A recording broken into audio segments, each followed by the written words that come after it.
जी।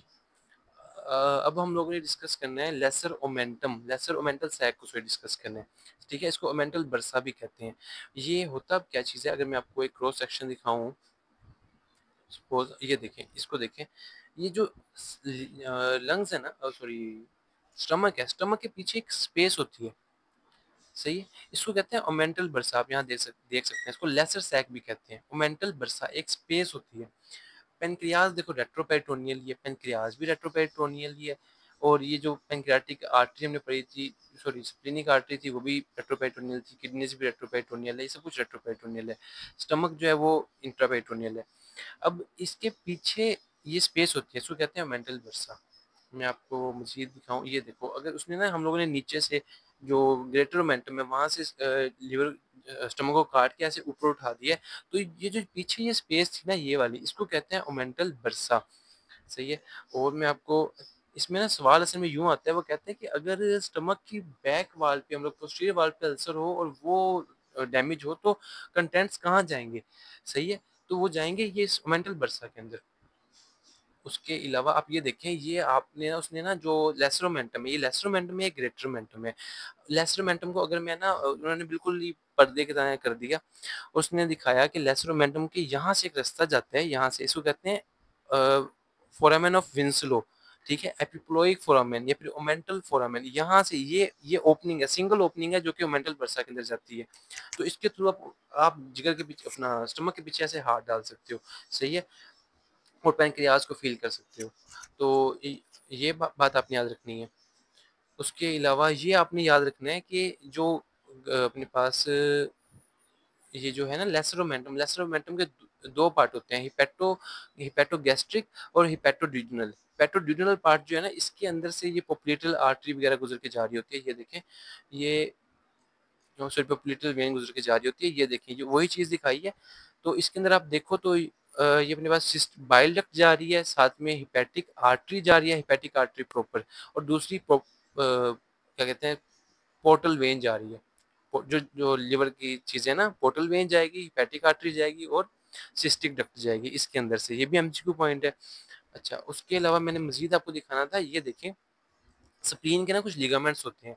एक स्प्लीन का लिगामेंट है ये वाला, जो इसने स्टमक के साथ बना रहा है। इसको कहते हैं इसको गैस्ट्रोस्प्लीनिक कहते हैं, गैस्ट्रोलीनियल लिगामेंट भी कहते हैं। और एक लिगामेंट है ये वाला, जो आपको कि पेनक्रियाज के साथ बना रहा है, सॉरी किडनी के साथ बना रहा है। इसको ना रीनोलिनियल लिगामेंट कहते हैं, ठीक है? या फिर रीनोस्प्लीनल लिगामेंट कहते हैं, ये वाला लिगामेंट। ये आपको नज़र आ रहा है? तो अब वो सवाल इस तरह आता है, वो कहता है कि जो स्प्लीनिक आर्टरीज हैं, या फिर स्प्लीन की जो आर्टरीज हैं या वेन्स हैं, वो किस लिगामेंट के अंदर से होकर के आ रही होती हैं? तो आप देख सकते हैं, ये रीनोलिनल लिगामेंट के अंदर से होकर आ रही होती है, गैस्ट्रो गैस्ट्रोरीनल लिगामेंट में से नहीं होकर आ रही होती। ये बात आपने याद रखनी है। और हाँ, बाकी आपको ये बात, आपकी अगर आपने ये बात याद कर ली ना, तो आपका मोस्ट ऑफ द चीज़ें आपकी कवर हो गई हैं। और मैं आपको बताऊँ कि जितनी जहाँ-जहाँ आर्टरीज़ जाती है ना, वहीं-वहीं से लिम्फेटिक ड्रेनेज जाती है। तो इन सब एरियाज़ को जो हमने पढ़ा ना, इनकी सबकी लिम्फेटिक ड्रेनेज घूम फिर के सीलियक लिम्फ नोड्स के पास आएँगी।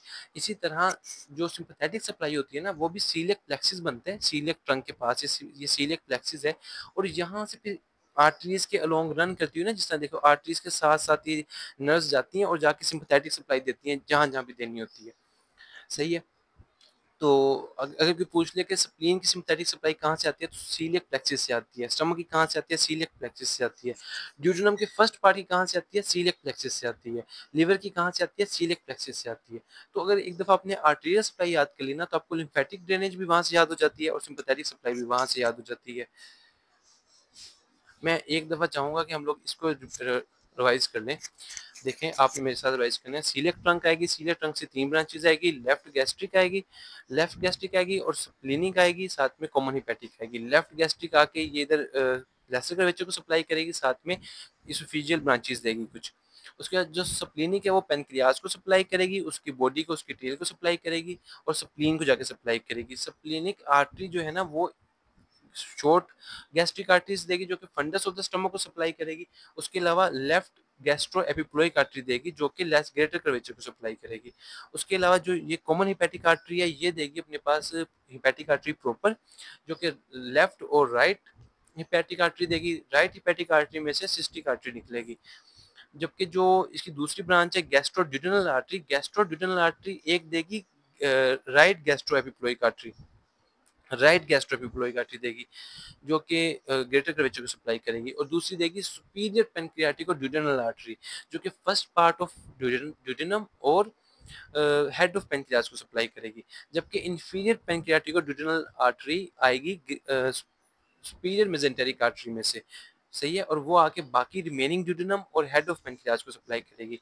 अच्छा, ये मैंने आपको बताया था जो हेपेटिक आर्टरी है ये राइट गैस्ट्रिक आर्टरी भी देगी जो कि अपने पास सप्लाई करेगी लेसर कर्वेचर को। तो ये चीज़ आप बार बार एक दफ़ा रिवाइज करेंगे अच्छे से। और मैंने आपको मजीद हमने मोमेंटम पढ़ा था वो बातें हम एमसीक्यूज देखते हैं।